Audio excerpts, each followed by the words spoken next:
Chapter 34, the final chapter, the final reunion. 10 years had passed since those turbulent days when the family scattered across oceans, refugee camps, and new beginnings in a strange land. 10 years of uncertainty, of prayers whispered in the silence of long nights, of waiting for one piece of paper, one seal, one approval that might finally close the circle of separation. The world had moved forward, wars ended, new regimes strengthened, and lives took on unfamiliar rhythms. Yet in the hearts of our parents and the last 3 siblings still in Vietnam, Tuoi, Nga, Hương, and our adopted sister T, time moved differently. Every sunrise was a reminder that they remained behind, still waiting, still bound by the land they loved but longing the embrace of family across the ocean. The burden of paperwork. The year was 1985 when the faint light of hope began to glow again.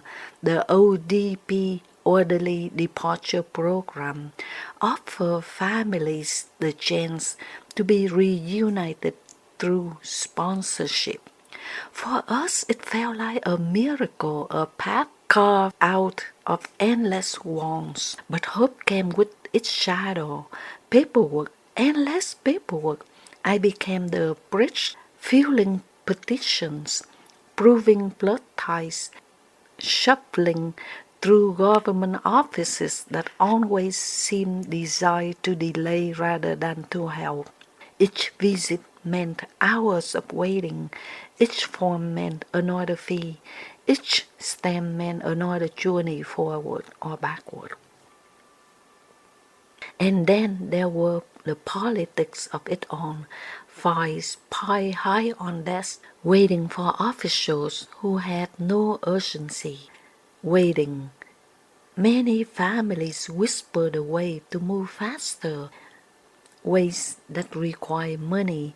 At first I resisted, but as months turned into years and the faces of father and siblings grew more alive with waiting, I realized time itself was not the most expensive thing we could lose. That was when we turned to Robert Mulling's office.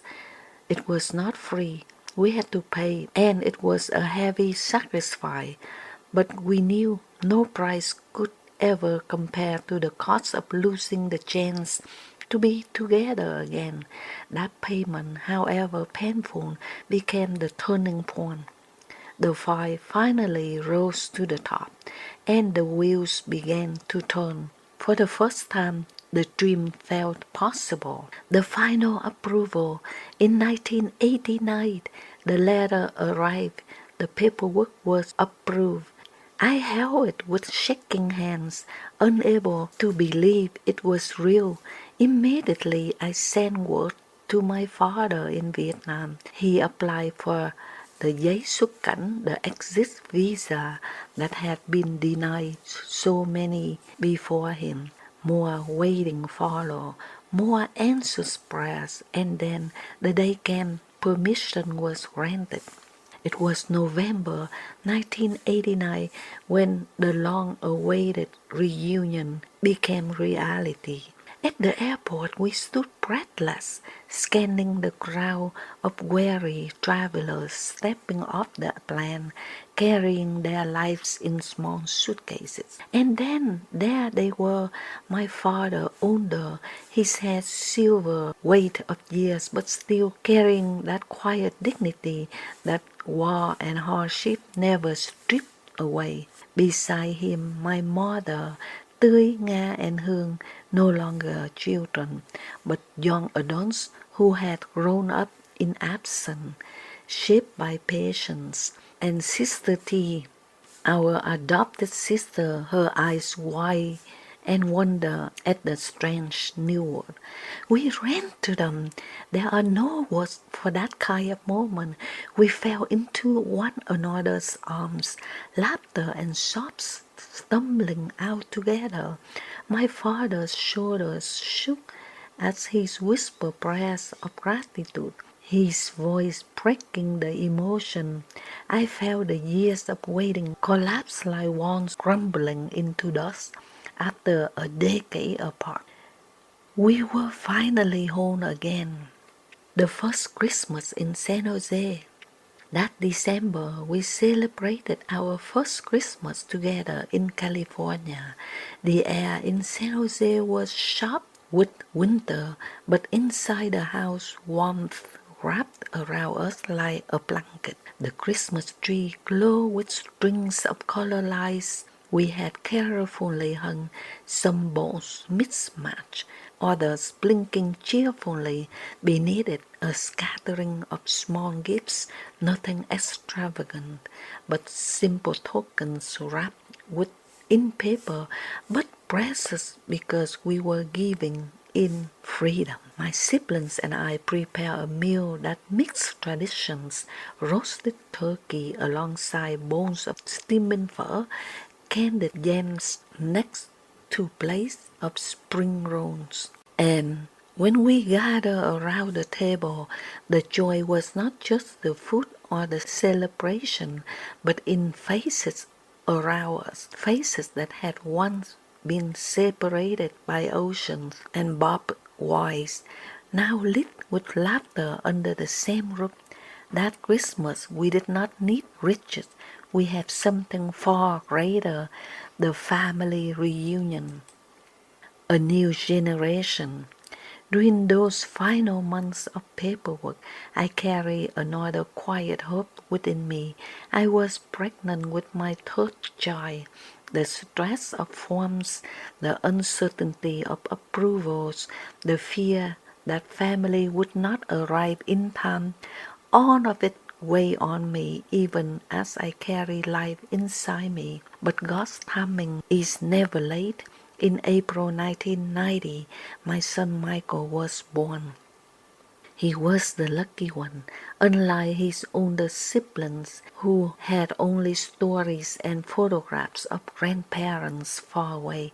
Michael was born into a home where his grandparents lived under the same roof. We can still see father's hands calloused from years of labor grazing Michael's tiny body, his eyes filled with tears as he whispered blessing over his grandson, his voice trembling with both awe and relief. My mother hummed lullabies from her own youth, rocking the baby gently, her face glowing with joy that seemed to erase years of hardship. For me, that moment was the truest sign of our suffering had not been in vain. The past and the future met in that small joy, a living bridge between generations, a promise that the story of our family would not only survive but flourish in freedom. Different destinies. Not all of us ended up in the same place. My brother Lim, following his own destiny, settled in Australia with his wife. Distance stretched between us once more, though not in the same painful way as before. We learned that family can be scattered across continents and yet remain tied in the visible thread of love, gratitude. Looking back, I know we could never have achieved this on our own without my husband Ed Cutshaw. Those generosity and sponsorship carry us through. The reunion might never have happened without the siblings who supported each other with strength and sacrifice we would not have endured. And above all, without God, it would have been impossible. Too many moments of providence, too many doors opening at just the right time, Too many miracles unfolding quietly behind the scenes. This was no accident, it was grace. Happy ending. California became more than just a place on a map.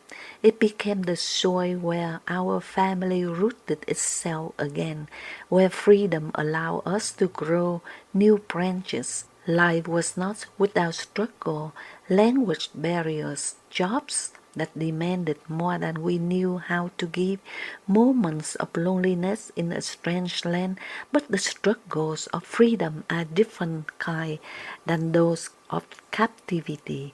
They build rather than break. When I look back now, I see our story as a long river, beginning in hardship, winding through exile, and at last flowing into the ocean of peace. There were storms on along the way, but the current never stopped moving forward.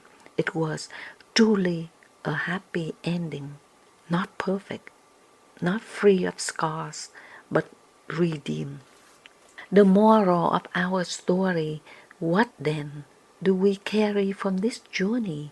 Not just memories, but lessons written deeply into the soul.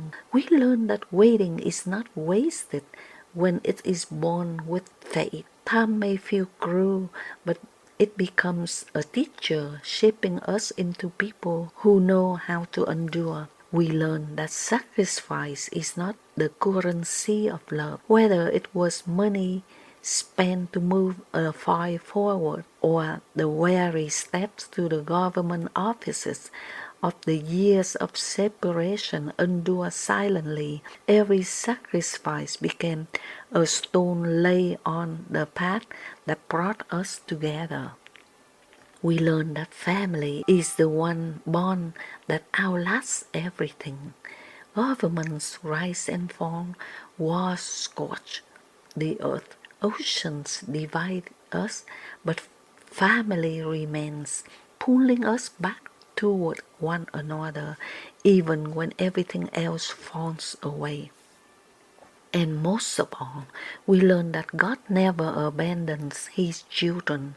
His hand was there in the camps, in the paperwork, in the airport reunion, and in the cry of a newborn child held by a grandmother who thought never see freedom again. The story of our family is not just a chronicle of survival. It is a testament to faith, resilience, and love that refuse to be extinguished. It is the reminder that even in the darkest night, dawn will come. And so we leave this story to the next generation, not only as history, but as a light that says never give up, never stop believing, never let despair have the final word.